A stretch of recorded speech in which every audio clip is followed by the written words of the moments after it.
You're listening to Truth in the Afternoon. I was just having a conversation. I've known your mother. So I'm an alpha. So, of course, greatest fraternity in the world. Anyway, so can you tell I'm so excited we're having an off the radio conversation. You're listening to Truth in the Afternoon. I'm your host, Dr. Ken Harris. So I've got two guests today, and I've been fighting to get these guests in for a good 6 months. But then there were some things that happened and some tragedies that occurred, and they, doing what they do, had to regroup and come back stronger. And so I thought, wow, that in and of itself speaks volumes for the type of work that they do and the things that they're going to be doing in the community. And so I hope I set it up big enough so that they can't back out and not do anything. So today we have Lauren Hubbard, who is the Director of Community Crisis Services, Milwaukee County Behavioral Health Services. And I'm going to say it right, Kate Fleming, who is a mobile crisis clinician on the Milwaukee mobile crisis team at Milwaukee County Behavioral Health Services. And so I remember when I'm a retired police lieutenant, and I remember we used to call it the MUT team. They still call us you that. see how she rolled her eyes? They still call us that. It's easier just to say yeah, we're MUT. And for the police, it was a term of endearment because we knew that there were just some things that you just couldn't handle, right? And every now and then you needed that person that had that well-rounded experience, life, age, young, old, middle, all that rolled into one who could come in like a mutt, right? Have all those things and handle anything because they can kind of deal with whatever you give them. And so I saw her face and she was like, and I get it because I know y'all call cop stuff under your breath. So, that's okay. But first of all, let me say I'm excited for you all to be here because this is a conversation that's long overdue. Milwaukee has been fighting a mental health battle I moved here in 93, so that was 30 years ago, and they've been fighting a mental health battle for quite some time, and that finally we can get resources where they need to be. So back in the day, it was novel when you sent a police officer and a mobile crisis clinician somewhere. But then the calls started to drop off, the things, and trying to explain to people what an ED is and having them understand, even at the hospitals, that we actually can't come take the patient. Like they have a disease. Yeah. They're not in crisis, so they got to stay with you. Those types of things. So I hope we can clear some of that up. And so tell me about yourself, Lauren. You are the Director of Community Crisis Services. How did you get that? For somebody that's so young, she's not a day over 20. I will take the compliment. Thank you. And now you're doing great things with Milwaukee County. Yeah, I'm proud to be able to serve with a team of talented clinicians. I am a registered nurse by discipline. I've been with Milwaukee County for just shy of 12 years, my entire career that I've worked in different parts of the crisis services, providing direct service in our emergency room that has recently closed.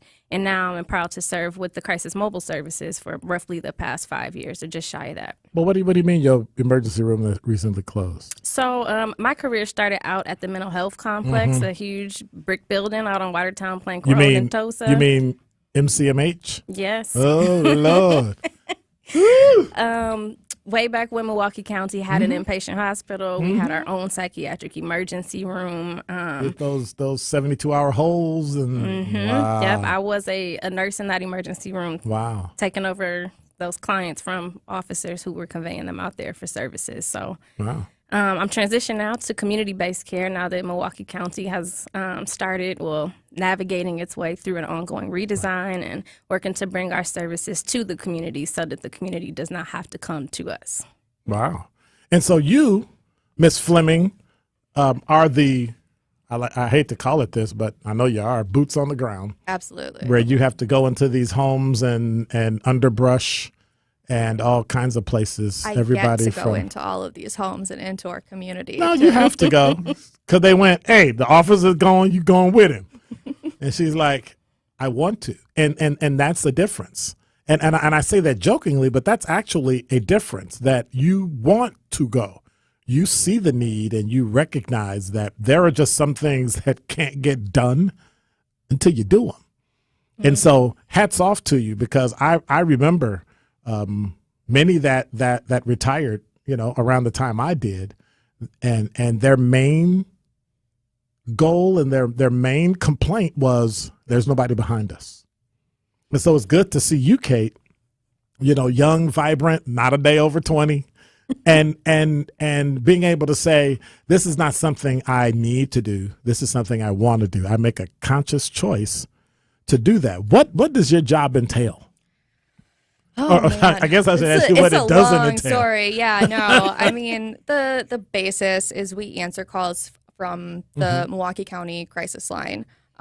We take those calls that are kind of filtered through Impact 211 when people call the crisis line. And then from there, we kind of determine what's needed.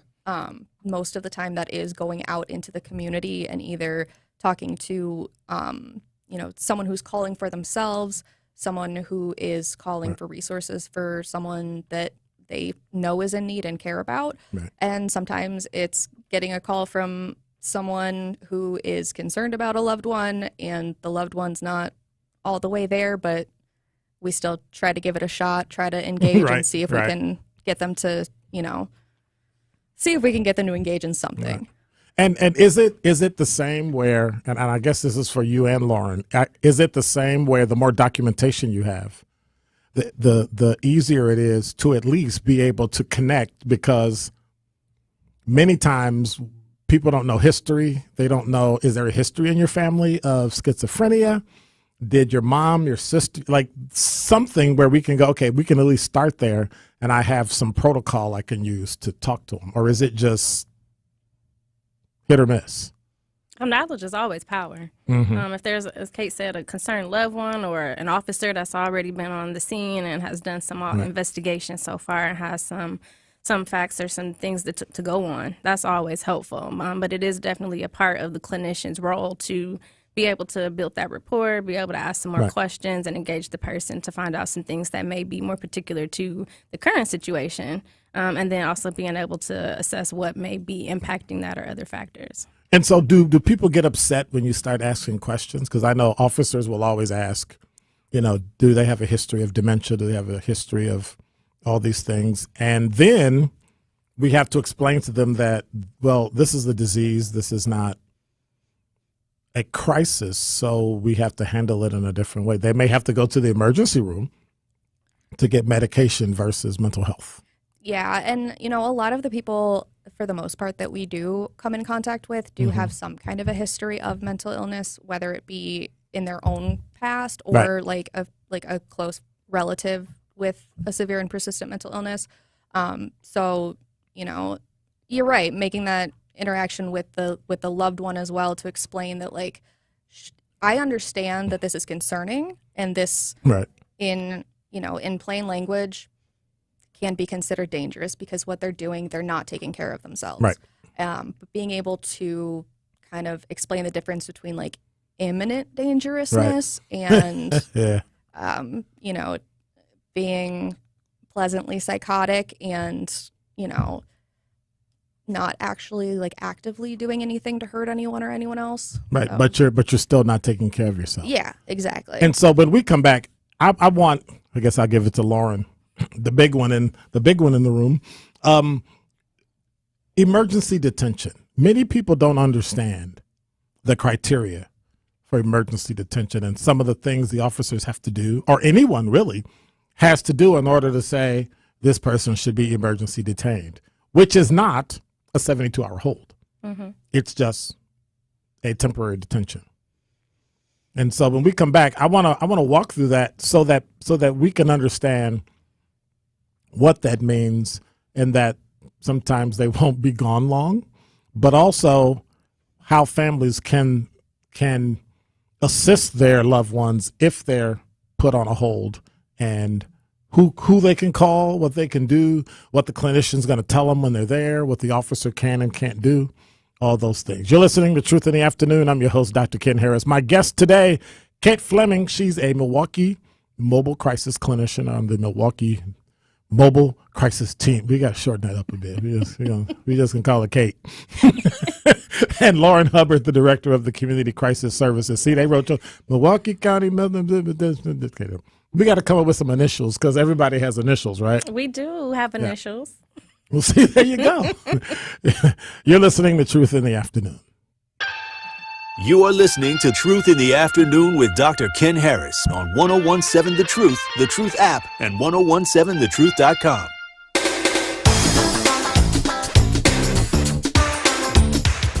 You're listening to Truth in the Afternoon. I'm your host, Dr. Ken Harris. Is social work a real, is it even a real job, or is it a real?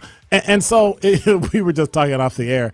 With us, we have Lauren Hubbard, director of the CCMCRSQ PD, Milwaukee County Behavioral Health Services, and Kate Fleming, who's a mobile crisis clinician on the same team. See how I fixed that? See how I fixed that?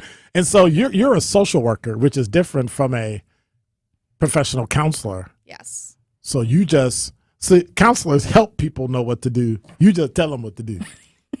If I'm right, I mean, I tell you, you just can't take them nowhere. And so I find it interesting because in order to do the work, you really have to be well-rounded with resources where a social worker is going to be a social worker, a navigator, like a clinician. You have to be a jack of all trades to figure out. And me personally, soapbox, that's the problem with mental health and other things, is that it's too cookie cutter. Okay, you go here and you fill out the form and it's the emergency detention and we're done, and then you go this, and if you get this box, you go there, and if you get this box, you go there, and instead of saying, what's your problem today? And you say, I got such and such, and I literally couldn't get my medication. And I look at them and I go, where you going? Emergency room. Like, we're not even bothering. Check them in, get their meds. I say, you want to take out the mental health? Doctor goes, no. We evaluated. She don't need to go. We'll call them. And they call mental health. She's not coming. Bye. Click. Take her back home.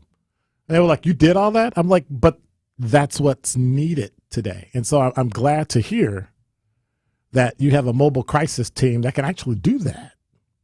But how long did it take that to happen? I mean, I've been hearing about this since 1993. I was going to say. And it's 30 years later, and we're finally... So Milwaukee County has had a mobile team for almost 30 years. Denise, can you hear me? We had separate ones. Y'all just didn't give them the MPD. Is that it? We had separate ones. Tell the truth. For certain populations, and they were doing a little bit of this and serving different populations there. But over time and more recently, the goal now is to make access to these services everybody easier for the community. One-stop shop. There's no wrong door. You call us. Right. We'd love to come see you.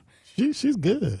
They start sign answering me the up crisis line for a few of these every now and then. But no, I think it's really important just to talk through Right. that. Right. It's been a service that's around. It's not Right. new.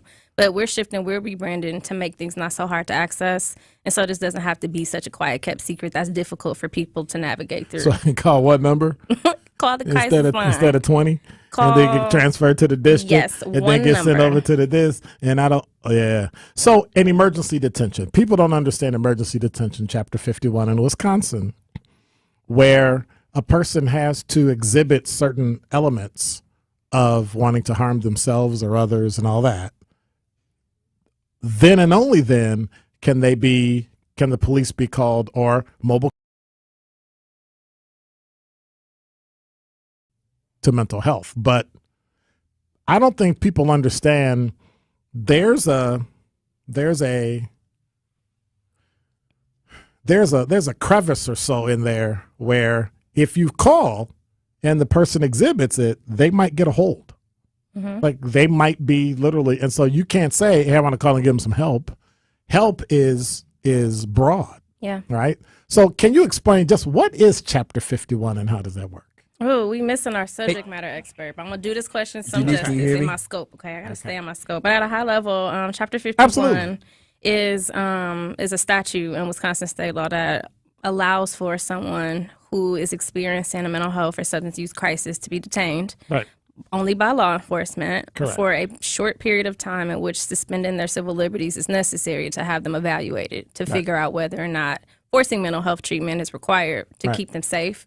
But always having other options where the person is willing, voluntary, open to being a part of the next step is the best option. But that's Chapter 51. In essence, is law enforcement detaining someone to get them assessed to figure out what the next steps are, whether it be forced or not required to be forced. And for lack of a better word, the beauty of it is that Denise, can you the hear me? officer can simply ask, look, you're having this issue. Do you want to voluntarily go talk to someone and be evaluated? And if you say yes, that's it.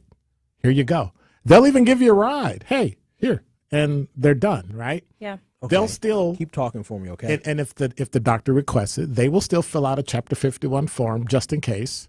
But at least they know why the person's there. They're able to track them. But now there's a paper trail. So if we need to help this engineers person doing some again, and I things right think now to that's try one to of the get great everything things about situated and this fixed. new. Well, it's not new. This this new branding Yes, I refresh. is your refresh is that you're able to give people what they need where they are instead of having to call a squad, wait for the squad to get there. By then the mobile drama team shows up called family and they start screaming and hollering. You got to get all, we like to call it the drama response team. I right? like that. They just show up and, oh my God. And we have to get them out the way. And so now we went to what we used to call the mutt team and cart, where they kind of waited for everything to calm down and then they came in. Well, now it's taken even a step further. The mobile team is a resource for law enforcement. So if there's a situation where the community member, family member sees that there's a safety issue and police are needed, EMTs, fire are needed as a part of making the situation safe, that's there. And the mobile team can also respond to support officers in that work and navigating what's going on in that situation. One step further, what we hope by being here today is that someone calls us before they have to call the cops. Right. That someone calls the crisis line before the situation gets that far, where the police are needed, because officers have a great job, but they're not mental health experts. So them showing up on the scene, we want to be there so that they can go out back to the streets and patrol and keep the community That didn't sound safe. like that's what she was about to say, though. And so one of the things is that because we have to be everything to everybody, the 40 hours we get training is nowhere near enough. Yeah. But it's enough to recognize this is a disease, not a crisis. We need medical doctor, not psychiatrist, all those things. But by and large, they just have to follow Chapter 51. Yeah. And so you all alleviate them of that when you can come and make that decision because you're an actual professional, that is significantly different. And so Kate, what is the, I'm trying to decide, am I going to ask for the good one or the bad one? Right? What's the best day, the best outcome you've had that made you realize that this is why I needed to do what I'm doing as a social worker? I mean, it's hard to pick like the first time that it happened. I mean, other than meeting me. I mean, yeah, no. Yeah. Okay, so I'll rewind a little bit. But no, I mean, we've had like some really recent successes. Like there's been so many changes to our team in the last not even a year. That, we're all kind of trying to figure things out as we go along all the time. But being able to see someone who is, having an episode of some kind, psychotic, manic, what have you, and get in there before it's reached the point of imminent dangerousness, right. And be able to, engage with that person, get them to trust us enough to convince them to start to, look into some voluntary treatment. And there's a recent one that we, took to one of the access clinics that's in Milwaukee County and kind of like made sure that he was getting to a couple appointments, made sure he got the medications, and just got an update on him, and he's doing amazing from what I've been told. And so those are the differences, right? The differences. You as director, those are some of the things you've been tasked to do to make those differences so that it's more granular than just this general lockup process, that way out the door to Uber or that way to a 72-hour hold. Yeah. And that was pretty much it. But now we don't have that. We have the ability to actually help people where they are. Yeah. How often in our community are people suffering from, having other challenges that are leading up to a crisis? The Right. word crisis is subjective. It's specific to me and what I say Correct. it is. Correct. A crisis to me might not be a crisis to Kate. What she might be able to cope with, I might be facing other things. And so we want to be able to explore all resource options. Every locking someone up in a restricted facility is not going to solve issues when they're discharged and they come back home and they're still facing housing Correct. insecurity. They Correct. don't know where their kids are going to get their next meal from. Like, a lot of that can send someone into just having the worst day of their life, and putting you in a hospital for 3 days may not fix that. Because now I'm worried about family that I'm not with, and I don't know where the kids are, and did they wake up and go to school, and did they get food last night? Did they get food this morning? Kate and the team serve people that suffer from more than just like schizophrenia, bipolar disorder. It could really just be one Right. of the roughest periods of your life, Right. and you need somebody to support you. Right. And that's what I think people miss, is that when we hear, mobile crisis, well, that's mental health. Something's wrong with that, and it's really not. And I'm glad to see that you changed it to behavioral health. Yeah. But that it's also not a stigma anymore. And I guess COVID had a lot to do with that, because it brought it out in people so that they were able to open up and speak and talk about the fact that, like, I'm having a bad day. And it's weird because in law enforcement, that's a norm that's actually taught, that if you're having a bad day and you come to work and you're with your partner, you need to tell them Yeah. so one can compensate, right? But we don't do it in the general public. We don't. There is a stigma about mental illness, especially in different cultures. I'll speak the Black culture. We don't talk about it. It's taboo. And so in this way, not that we want to do our part in replacing that stigma and helping, reach people further upstream to help normalize Right. the conversation that mental wellness is a spectrum, and we all are on different parts of that spectrum in different parts of our lives. So with that being said, I think that's some of the real groundwork, is trying to help people before they get to that extreme crisis, and that is determined by the person that's going through it, not by us. We just want to show up to help make the community healthier in all the ways that pour into that. Okay, and so I'm going to keep you one more segment, and then I'm going to get to jump on Kate All right. so she can answer some questions, because I got questions. And I think one of the things we really want to do is help people understand, when we come back, how to get connected, get involved. If I want to be a clinician, where do I go to school? How do I do it? What are the routes? Mm-hmm. You got, I'm assuming, LPC, you got social work, you got RN, Nurses. you got all that stuff. So we want to explore that.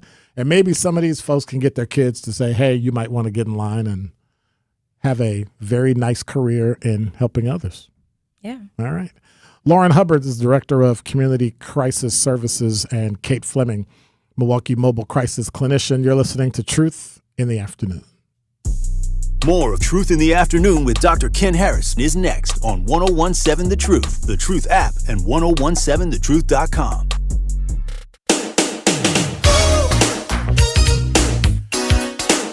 You're listening to Truth in the Afternoon. I'm your host, Dr. Ken Harris. Milwaukee County Mental Health, now Behavioral Health Services.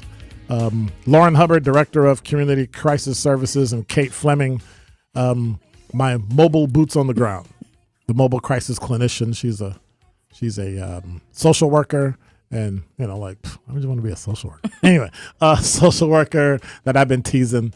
I can hear you. So it's been fun. But what can people expect? So I call 211, and it gets routed, and they do their assessment and say, well, the person's there are no guns, there are no knives, they're sitting outside. I'm giving you a scenario. They're sitting outside on the lawn, they won't come in the house, it's raining, they keep screaming about grandma and all that, and then they go through the protocol. Do you have any mental illness and blah blah, you've been treated and all that, and they say no, they're just having a bad day. And then they get transferred to Milwaukee Mobile Crisis, and you show up. What does that look like? I will say, generally the best way to get in touch with us is calling 414-257-7222. Our calls are just routed through Impact, but that does get you to the Right. crisis line faster. Really? Yes. Okay. Yeah, so please don't call 211. They're great, but they have a different protocol for how they answer Right, their right. calls. So yeah, the crisis line calls do get answered. And the number is? 414-257-7222. Okay. And that works for adults and children now that we have integrated. Sounds like a whole other show. Yes. Okay. But yeah, so generally, the people that are like operating at impact will get a decent amount of background information they'll kind of determine as well if they feel like it should be transferred to us, because we've got frequent flyers that like to call, and yeah. Y'all still call them frequent flyers? Okay. Maybe that's an outdated term. But Wow, you see that? She gets to use it, but when I use it, it's outdated. I'm going to remember that. Hurt my feelings. Frequent callers. Yes, frequent callers.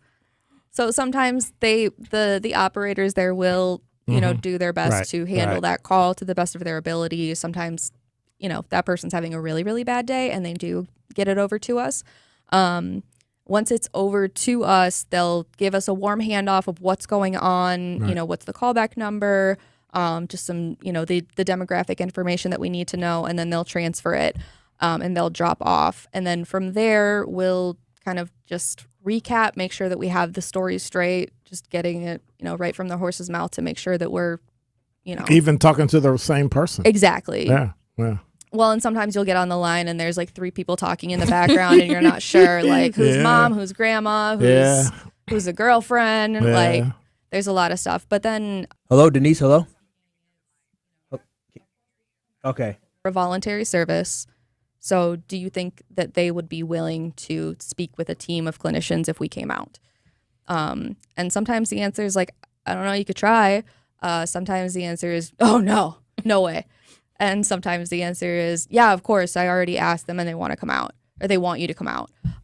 So it all kind of depends. And even if it is like oh God, no, they don't want to talk to you, if it's appropriate, we can still go out to support absolutely. the people who have called, right.